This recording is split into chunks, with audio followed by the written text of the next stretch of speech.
আপনি দেখছেন news now, আমরা জানি কোনটা খবর। নমস্কার দর্শক বন্ধুরা, আপনাদের সবাইকে স্বাগত নিউজ নাওয়ের পর্দায়। আমি রয়েছি আপনাদের সাথে মীনাক্ষী। শুধুমাত্র আপনাদের কথা চিন্তা করে কিন্তু আজকাল এই আধুনিক জীবনে আমাদের মধ্যে কিন্তু একটা প্রবলেম কিন্তু সবসময় দেখা যাচ্ছে, বেশ বিষয়টা সাধারণ হয়ে দাঁড়িয়েছে, কোমর ব্যথা। এই বিষয়টা নিয়ে কিন্তু আমরা কথা বলবো। আমাদের সঙ্গে আমাদের স্টুডিওতে রয়েছেন আইএলএস এর ডক্টর, রয়েছেন কনসালটেন্ট ডক্টর হর্ষিতা দেববর্মা, যিনি স্পাইন এবং আপনি কনসালটেন্ট। আপনাকে স্বাগত আমাদের পর্দায়। প্রথমে যেটা জানতে চাইবো যে কোমর ব্যথা এই ব্যাপারটা তো এখন সাধারণ হয়ে উঠেছে, কেন? কোমর ব্যথাটা মেইনলি আপনার কোমরের নিচের অংশের যে জড়তা ভাব কিংবা প্রচণ্ড ব্যথা যেগুলো পায়ে রেডিয়েটেড হচ্ছে, সেগুলো কিন্তু এখন কমনলি দেখা যাচ্ছে। আমরা যখন আউটডোরে বসি তখন কিন্তু 70 to 80% পেশেন্ট আমাদের কাছে আসছে কোমর ব্যথাটাই নিয়ে। কেন কি আজকাল যে নিউ ট্রেন্ড একটা এসছে ওয়ার্ক ফ্রম হোম, সেটার জন্য কিন্তু দীর্ঘক্ষণ বসে কাজ করতে হয়। তার জন্য কিন্তু কোমরের মধ্যে পুরোটা গ্র্যাভিটি বডি যেটা আছে সেটা পড়ে থাকে। তার জন্য and because of that improper একটা সিটিং পজিশনের জন্য, যেগুলো আর্গোনমিক্যালি কারেক্ট নয়, সেগুলোর জন্য কিন্তু দেখা যাচ্ছে। কোমর ব্যথার সবচেয়ে সাধারণ কারণগুলির মধ্যে একটা বললেন যে বসে যে কাজ করাটা, বাড়িতে বসে কাজ করাটা, এটার জন্য একটা। আর কি কি কারণ হতে পারে? যেমন আমাদের বেড়ে যাওয়া, যেমন সেডেন্টারি লাইফস্টাইল, বসে বসে কাজ করার জন্য আপনার বডির ওজনটাও বেড়ে যাচ্ছে। আর পেটটা বড় হয়ে যাচ্ছে। মেইনলি যেটা অ্যাবডোমিনাল অবেসিটি সেটা কিন্তু দেখা যাচ্ছে। আর বাচ্চাদের মধ্যে দেখা গেছে আগের মতো কিন্তু সেরকম ফিজিক্যাল অ্যাক্টিভিটিটা কিছুই নেই, সেটার কারণে হয়ে থাকে মেইনলি। আসলে কোন পর্যায়ে গিয়ে একজন ডক্টরের সঙ্গে পরামর্শ নেওয়া দরকার একজন রোগীর? কোমর ব্যথাটা যদি ধীরে ধীরে পায়ের দিকে যেতে থাকে, রেডিয়েশন হতে থাকে, কিংবা আপনার ওষুধ খাওয়ার পরেও সেটা যদি 4 থেকে 6 সপ্তাহ পরেও স্থায়ী থেকে যায়, কিংবা আপনার প্রস্রাব কিংবা মল নিয়ন্ত্রণে সেটা হারানো, কিংবা আপনার ঝিনঝিন ভাব, অবশ হওয়া, সেগুলোর ক্ষেত্রে কিন্তু পরামর্শ নেওয়া উচিত একজন নিউরোসার্জন কিংবা স্পাইন সার্জনের। এটা বেসিক্যালি যদি কোমর ব্যথাটা এটা কি ছোট বাচ্চাদের থেকেই শুরু হয়ে যায়, না কোনো একটা বয়সে গিয়ে যে এই বয়স থেকে ম্যাক্সিমাম এটা ধরবে? আপনার কাছে তো অনেক রোগী আছে, তো বেশিরভাগ কোন বয়সটা দেখা যায় আপনার কাছে? মেইনলি কোমর ব্যথাটা যেমন মোস্ট কমনলি আপনার ডিস্ক ডিজেনারেশন যেটা বলে, স্লিপ ডিস্ক যেটা কমন ভাষায় বলা হয়, সেটা কিন্তু 30 থেকে 60 ইয়ার্সের মধ্যেই দেখা যায় মেইনলি। সেগুলো যেমন আজকাল এই ব্যাড পোস্টারিংয়ের জন্য কিন্তু অনেকটাই 20 ইয়ার্স থেকেই দেখা যাচ্ছে। আর বেশিরভাগ ক্ষেত্রে এখন ওটা অনেকটা আগেই শুরু হয়ে যাচ্ছে। এটা ত্রিপুরাতে যতটা দেখছি যে অনেক ধরনের এই রোগের মধ্যে এই জিনিসটা আসলে সাধারণভাবে এটাই বেশি দেখা যাচ্ছে। তো ম্যাক্সিমাম কি মহিলাদের এটা বেশি হচ্ছে, না পুরুষদের এটা দেখা যাচ্ছে? সেরকম কিন্তু কোনো সেক্স সেরকম ডিপেন্ড করছে না ওটার মধ্যে, মহিলা নাকি পুরুষ। কিন্তু দেখা গেছে কি উইমেন্সদের মধ্যে আফটার প্রেগনেন্সি একটা হরমোনাল চেঞ্জেসের জন্য সেটা কিন্তু অনেক সময় দেখা গিয়ে থাকে। বাট মোস্ট কমন সেটা তাদেরই হয়, যেমন হেভি লিফট যে ওয়েট বেয়ার করছে, কিংবা লেবারারদের মধ্যে, অ্যাথলেটিক্সদের মধ্যে যারা খুব হাই ইম্প্যাক্ট স্পোর্টস নিয়ে চর্চা করছেন, ওনাদের ম্যাক্সিমাম ওই পেশাগুলি দেখা যাচ্ছে। আচ্ছা, এই যে বসার ভুল ভঙ্গি, এই বিষয়টাও কি কোমর ব্যথাতে সাধারণত দেখা যাচ্ছে? একদম। এটা কিভাবে কেন কি আমাদের যে মেরুদণ্ডটা আছে, সেটা কোমরের যে অংশটা, সেটাকে আমরা লাম্বার রিজন বলি। তো লাম্বারের মধ্যে একটা আপনার কার্ভেচার হয়, যেটা 25 to 30 ডিগ্রি নর্মালি সবার মধ্যে থাকে। কিন্তু সেই ভুল পোস্টারের জন্য কিন্তু সেটা মিস অ্যালাইনমেন্ট হয়, আর যেটার কারণে কিন্তু স্পাইনের উপর অনেকটাই ভারটা পড়ে।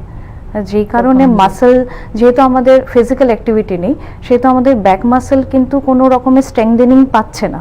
কোর স্ট্রেংথেনিং এক্সারসাইজগুলো কিংবা ব্যাক মাসেলসগুলো, যেমন যোগার দ্বারা মাসেল স্ট্রেংথেনিং, স্ট্রেটনিং, স্ট্রেচিং যেগুলো করা হয়, সেগুলো কিন্তু আজকাল হচ্ছে না। তার ফলে আমরা আসলে যখনই বসি একটু হেলেই বসি, বা একটু সোজা বসার, যেটা আমরা মেরুদণ্ডটা সোজা রেখে বসা, সেটা আমারও হয় না। আমারও ম্যাক্সিমাম আমি এই একটু হেলিয়েই বসি। তো তো এটার মধ্যে কোমর ব্যথাটা হতে পারে, হতে এই পারে, বসার হ্যাঁ, ভঙ্গিতে হ্যাঁ, হতে পারে। হ্যাঁ। আচ্ছা, স্থূলতা বা শরীর চর্চার যদি অভাব থাকে, এটাতেও কি কোমর ব্যথার সম্ভাবনা থাকে? হ্যাঁ, একদম। যখন আমাদের অ্যাবডোমিনাল ফ্যাটসটা বেড়ে যায়, সেন্ট্রাল ওবিসিটি হয়, তখন কিন্তু মেরুদণ্ডের যে একটা সেন্টার অফ গ্র্যাভিটি থাকে, সেটা কিন্তু অনেকটা শিফট হয়ে যায় নর্মাল পজিশন থেকে, যার জন্য কিন্তু ডিস্কের মধ্যে সেই চেঞ্জেসগুলো আমরা দেখতে পাই, যেগুলো মেরুদণ্ডের বডিগুলো আছে, মানে এক একটা হাড় আছে, তার মাঝখানটায় কিন্তু একটা জেলের মতো সাবস্টেন্স থাকে, যেটাকে আমরা ডিস্ক বলছি, যেন হাড়ের মধ্যে ঘর্ষণ না হয়, তার জন্য ওটা নর্মালি থেকে অয়েলের কাজ করে, অয়েলটা কাজ হ্যাঁ, করে। হ্যাঁ, সেটাকে ফ্রিকশনলেস করার জন্য ওটা কাজ করে। সেটা ওই ব্যাড পোস্চারের কারণে, কিংবা আপনার যাদের অ্যালকোহল, স্মোকিং হ্যাবিটস আছে, তাদের মধ্যে কিন্তু ডিজেনারেটিভ চেঞ্জেসগুলো দেখা যায়, আর তার ফলে কিন্তু ডিস্কগুলো স্লিপ হয়ে আপনার স্পাইনাল কর্ডের উপর কম্প্রেশনটা ফেলে, আর তার থেকে কোমর ব্যথা। কি কি ডায়াগনস্টিক টুল ব্যবহার করা হয়? এমনিতে যদি আমরা প্রাইমারি লেভেল থেকে যে দেখি, তখন যখন পেশেন্ট আমাদের কাছে আসছেন, তখন আমরা যেমন একটা ডিটেল হিস্ট্রি নেওয়া, কিভাবে শুরু হলো সেটা, অ্যান্ড তার প্রোগ্রেশন কিরকম হলো, অ্যান্ড দেন তারপর যেমন আমরা ক্লিনিক্যাল কিছু এক্সামিনেশন করে থাকি, তাতে আমরা বুঝতে পারি ওয়েদার পেশেন্টের এখন প্রাইমারি কিছু যেমন এক্সরে দ্বারাই সেই ডায়াগনোসিস করা যাবে, নাকি সে এমআরআই আমাদের করতে হবে। আচ্ছা, তো এমআরআইটা এমনিতে গোল্ড স্ট্যান্ডার্ড, যার মধ্যে আমরা এক্সরের মধ্যে যেমন আমাদের হাড়গুলো শুধু দেখা যায়, নার্ভের কোনো স্ট্রাকচার এক্সরেতে দেখা যায় না, তো মেইনলি যদি নার্ভগুলো কোথাও কম্প্রেস হয়, সেটাই কিন্তু এমআরআই ফুটে উঠবে। তারপর যেমন আছে আমাদের নার্ভ কন্ডাকশন টেস্ট, সেটা হচ্ছে এনসিবি কিংবা ইএমজি, সেটার দ্বারা আপনার নার্ভের মধ্যে যে ইলেকট্রিক্যাল কন্ডাকশনটা হচ্ছে, সেই কন্ডাকশনটা যদি কোনোভাবে ডাউন হচ্ছে কিংবা ব্যাঘাত ঘটছে, সেগুলো কিন্তু এনসিবিতে উঠে আসছে। আচ্ছা। এই যে কোমরে ব্যথার মধ্যে যে প্রচলিত কতগুলি নন সার্জিক্যাল যে বিষয়গুলি থাকে, এগুলি কি কি? সব কোমরের ব্যথা কিন্তু সার্জিক্যালে যেতে হয় না, যেটা আমরা করি সে 4 থেকে 6 সপ্তাহ আমরা কিন্তু ওষুধের দ্বারা সেটাকে কন্ট্রোল করার চেষ্টা করে থাকি। তারপর যদি যেমন আছে ফিজিওথেরাপি, ফিজিওথেরাপি যেমন মানে ব্যাক স্ট্রেটেনিং কিংবা স্ট্রেচিং ট্রেনিং, পশ্চারের যে ট্রেনিংগুলো সেগুলো দেওয়া হয় মাসেলটাকে স্ট্রেংথ করার জন্যে।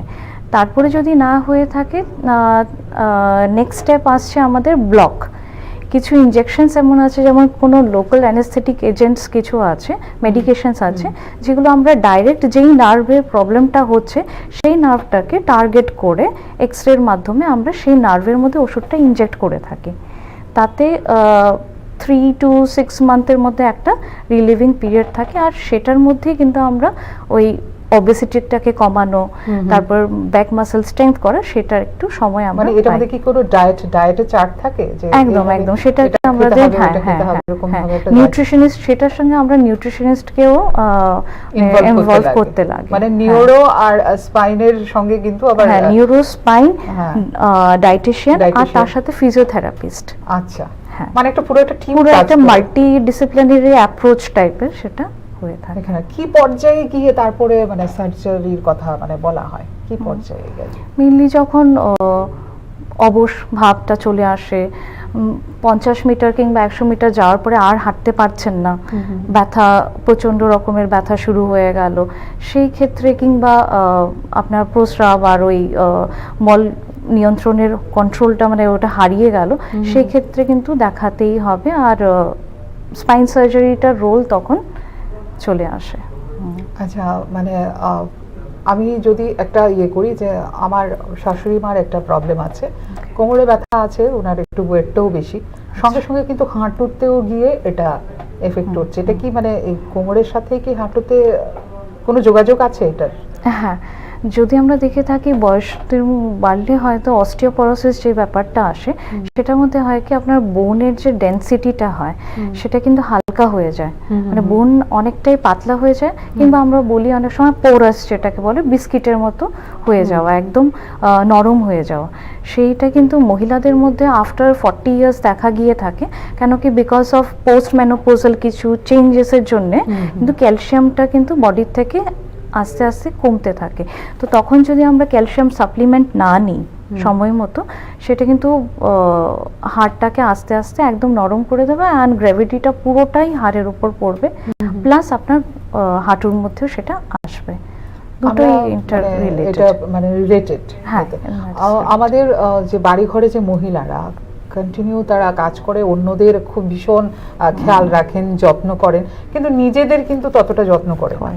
কোমর ব্যথাটাকে ধরুন লুকিয়ে রাখলো, বললো না, এটাকে ইগনোর করেই গেল, মানে এটা করতে করতে মানে কি ধরনের জটিলতা আসতে পারে যদি আপনি টিভি স্ক্রিনের ওপাশে যারা রয়েছেন ওদেরকে যদি একটু বুঝিয়ে বলেন, মানে মহিলারাই এটা করে থাকেন বেশি। আমরা যেটা মানে দেখতে পাচ্ছি ডে টু ডে লাইফে, গৃহিণীরাই কিন্তু সবচেয়ে বেশি এফেক্টেড হচ্ছে। তো যেটার ফলে যেমন মানে নিচে ঝুঁকে ঝুঁকে কাজ করা, সামনের দিকে ঝুঁকে কাজ করা, সেই পশ্চারটাকে যদি আমরা ঠিক করতে পারি, নিচে না ঝুঁকে যেমন স্ট্রেট বসে গিয়ে কিছু নিচের থেকে তুলে নেওয়া, সেই কাজটা যেমন, আর হচ্ছে যেমন বাজারে যাওয়া, সেটা কিন্তু এক সাইডের হাতের মধ্যে পুরো ভারটা থাকে। হ্যাঁ, সেই ক্ষেত্রে কিন্তু আমাদের দুটো ব্যাগ যেমন আমরা ডিভাইড করে, ওয়েটটাকে সেইভাবে ডিভাইড করে যেন বডি ব্যালেন্সটা দুদিকেই সমানভাবে পড়ে, সেই জিনিসগুলো একটু দেখতে হবে। আর যদি দীর্ঘস্থায়ী সেরকমভাবে আমরা নেগলেক্ট করে যাই, সেগুলো কিন্তু পরে গিয়ে নিউরোপ্যাথিক পেইনে একটা ডেভেলপমেন্ট হয়।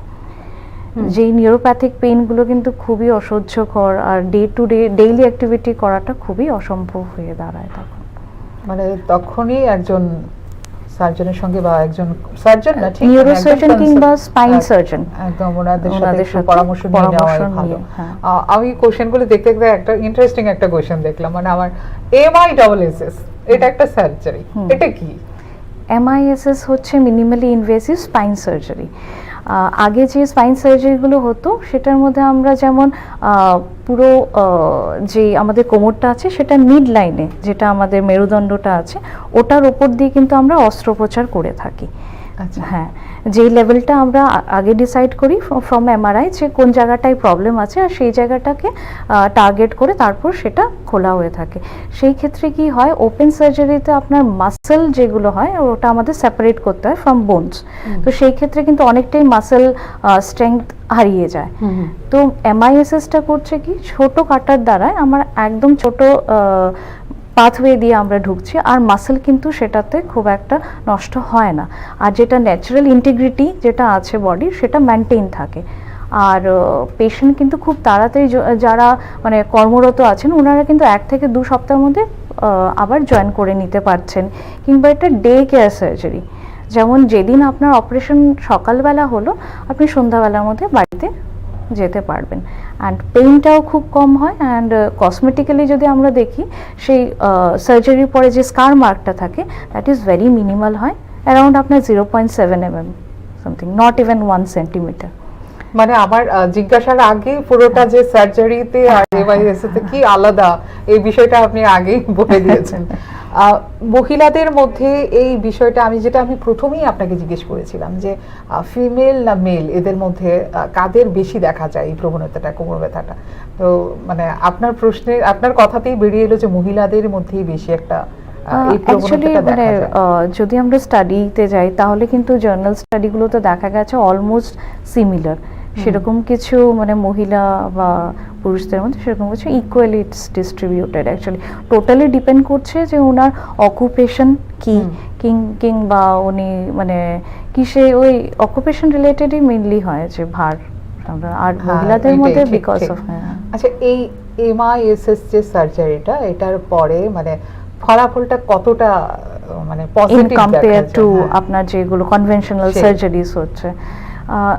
এটা দেখা গেছে যদি এক্সপিরিয়েন্সড হ্যান্ড হয় তাহলে ইট ইজ মোর বেটার দেন আপনার ওপেন সার্জারি, যেগুলোতে আমরা ক্যামেরা দিয়ে এন্ডোস্কোপ দিয়ে আমরা ঢুকছি।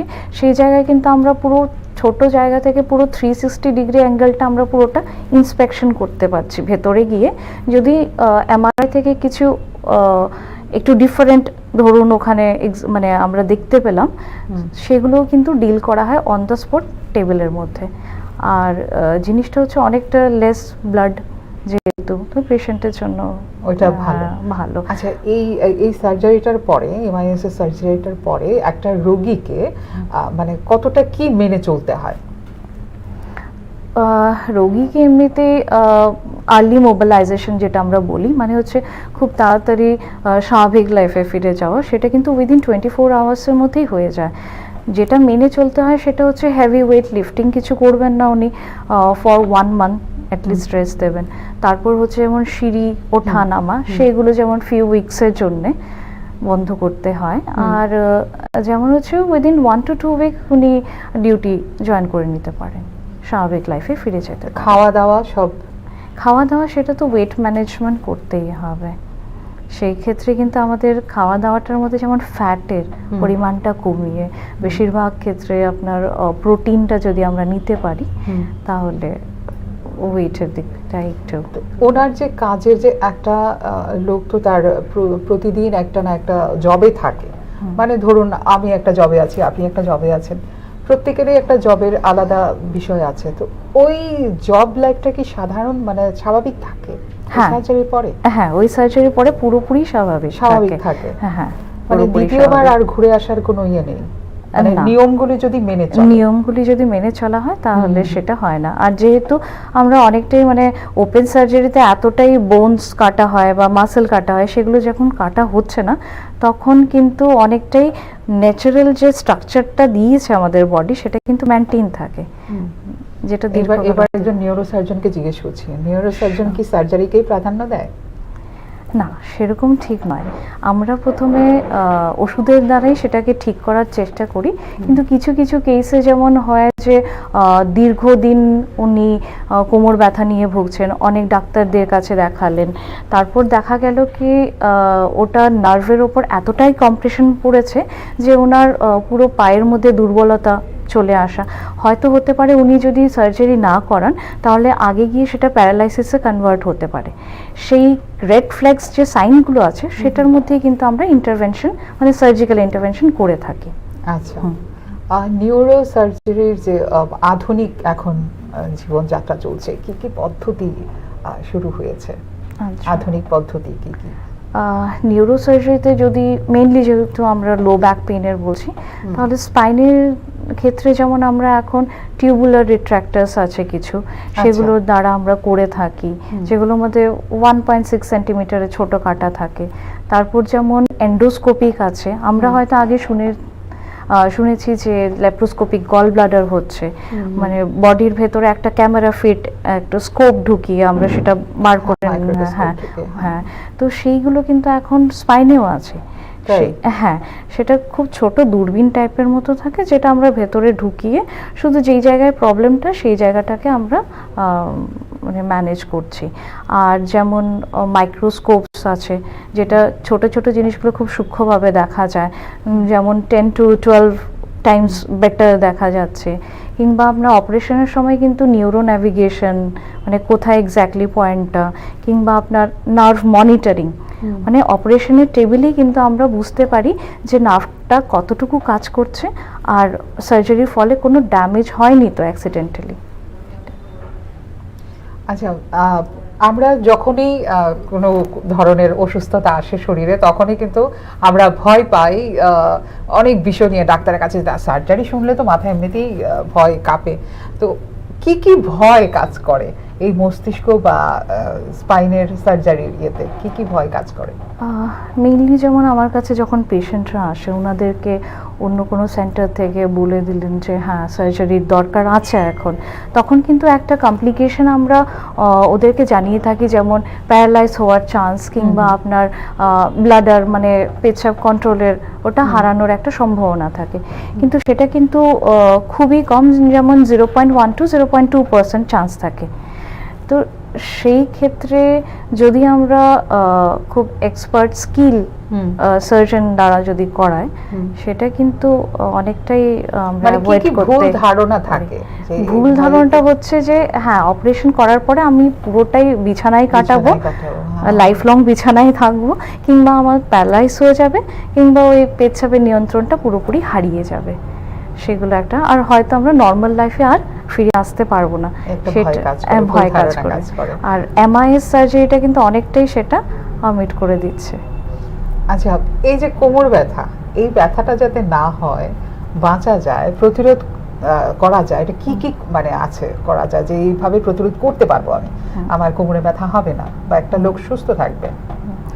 যেটা আমি আগেও বলেছি যে ওয়েট ম্যানেজমেন্ট আমাদের করতেই হবে, যেটা মেইন কালপ্রিট ইজ ওয়েট, যেটা সেটাকে আমাদের করতে হবে। তারপর আমাদের যেমন ভারী জিনিস ওঠানো, বাজে পশ্চারে না বসা, যেমন আজকাল কিন্তু আর্গোনমিক চেয়ার্স আসছে, যাদের লম্বা টাইম ধরে বসে বসে কাজ করতে হচ্ছে, সেই কার্ভড কিছু চেয়ার্স আসছে যেটার মধ্যে আমরা বসে হয়তো সেই কার্ভেচারগুলোকে মেনটেন করা যায়। কিংবা আপনার ধরুন অনেকক্ষণ বসে যদি কাজ করতে হয়, মাঝখানে মাঝখানে ব্রেক নেওয়া, সেটা ওইগুলো করলে। আর আজকাল যেটা স্মোকিং, অ্যালকোহল, সেগুলো কিন্তু সবচেয়ে বড় বিষয় হচ্ছে ফাস্ট ফুডটা। হ্যাঁ, ভীষণ ভাবে আমরা নিজেরাই যখন একটু টায়ার্ড হয়ে যাই অফিস থেকে যাওয়ার পরে, থাক ঘরে আর কিছু করবো না, একটা অর্ডার করে বাইরে থেকে খাবার নিয়ে আসি। সেটা কিন্তু আমাদের ট্রান্স ফুড মানে ট্রান্স যে ফ্যাটি জিনিসটা আছে, অয়েলটা কিন্তু অনেকটা বাড়িয়ে দিচ্ছে। তো তার জন্য সেই অয়েলসগুলো কনজাম্পশন করার পরে কিন্তু ওই বডি ফ্যাটটা ওটা অনেকটাই বেড়ে যাচ্ছে। আচ্ছা, মেরুদণ্ডকে সুস্থ রাখার জন্য কি কি ধরনের ব্যায়াম আছে কি, বা থাকলে কি কি আছে? হ্যাঁ, যেমন কিছু যোগা আছে যেগুলো স্ট্রেচিং অফ ব্যাক মাসেলস হয়, ভুজঙ্গ আসন আছে, সেইগুলো দিয়ে যেমন ব্যাক মাসেলটাকে স্ট্রেংথ করা। তারপর কোর মাসেল স্ট্রেংথেনিং, যারা জিম করে থাকেন ওনারা হয়তো জানেন, প্ল্যাঙ্ক পজিশন বলে। হ্যাঁ, তো plank position is very helpful for the spine muscles and all. তো সেইগুলো করা, কিংবা অ্যাটলিস্ট ব্রিস্ক ওয়াকিং, যদি এইজটা যদি একটু বেশি হয় তাহলে ব্রিস্ক ওয়াকিং করা, ফিজিক্যাল অ্যাক্টিভিটির মধ্যে আমাদের থাকতেই হবে। আর সঙ্গে দৈনন্দিন জীবনে খাবারটা ঠিক খেয়াল রাখতে লাগবে। স্ট্রেস আর খাবারটা মানে কিভাবে খেতে হবে, সুস্থ সবল খাবার খেলেই মনে হয় সবচেয়ে বেশি ভালো থাকবে, সুস্থ থাকবে মানুষ। আচ্ছা, যারা এই কোমর ব্যথার, এই যে প্রথমে আমি এই কথাটা বলেছিলাম, অনেকেই ভয় থাকে বা ভুল ধারণা থাকে কতগুলো, অনেকে হয়তো লুকিয়ে যায় যে আমি গিয়ে সার্জারি করতে হবে, ডাক্তারের সঙ্গে কথা বললেই সার্জারি হয়ে যাবে। এটা কিন্তু ভুল ধারণা, এটা কিন্তু ডক্টর হর্ষিতা কিন্তু বলে দিয়েছেন। এই যে লুকিয়ে রাখা বা আছে, অনেকেই আছে এরকম, বলে না, ডাক্তার কাছে যায় না, বাড়িতে বলে না, এদের জন্য আপনি কি বার্তা দেবেন আমাদের নিউজ নামের পর্দার মাধ্যমে? অনেকেই সেটা ভয় পায় যে আমরা সার্জনের কাছে গেলেই হয়তো সার্জারি হয়ে যাবে, সেটা একদমই ভুল। যদি কোনো জিনিস খুব আর্লি যদি আমরা ডায়াগনোসিস করতে পারি যে প্রবলেমটা কি হচ্ছে, কোন জায়গার ইস্যুর জন্য পরে গিয়ে সেটা একটা নিউরোপ্যাথিক পেইনের ডেভেলপ হতে পারে, সেগুলো আর্লি ডায়াগনোসিস হলে কিন্তু আমরা সেটা আর্লি ট্রিটমেন্ট দিতে পারি। আর আর্লি ট্রিটমেন্টের জন্য কিন্তু রেজাল্টটাও, আউটকামটাও আপনি বেস্ট রেজাল্ট পাবেন। যতটা দেরি হবে তত কিন্তু রেজাল্টে একটু কম্প্রোমাইজ হবে। আর আমার মনে হয় ডক্টর হর্ষিতার কাছে আপনি হাসতে হাসতে গিয়ে দেখিয়ে হাসতে হাসতে আবার ফিরে আসতে পারবেন, সুস্থ হয়ে আসবেন। আচ্ছা, আপনার সঙ্গে কোথায় যোগাযোগ করা যাবে? আমি বর্তমানে আইএলএস হসপিটালে কর্মরত আছি কনসালটেন্ট নিউরোসার্জন হিসেবে। সোমবার থেকে শুক্রবার আমি রোজ বসে, আপনি ওপিডিতে কিংবা হেল্প ডেস্কে আপনি যোগাযোগ করতে পারেন। অবশ্যই আপনারা হেল্প ডেস্কে যোগাযোগ করবেন, ওপিডিতে যেহেতু ম্যাম থাকেন, ওনার সঙ্গে অবশ্যই আপনারা দেখা করবেন। আর আজকে যে আমাদের আলোচ্য বিষয়টা ছিল যে কোমরে ব্যথা বা মানে স্পাইনের প্রবলেম বা নিউরো প্রবলেম, এমন একজন ডক্টর আমাদের সঙ্গে, মিষ্টি একজন ডক্টর ছিলেন, এত সুন্দর করে বুঝিয়ে দিয়েছেন।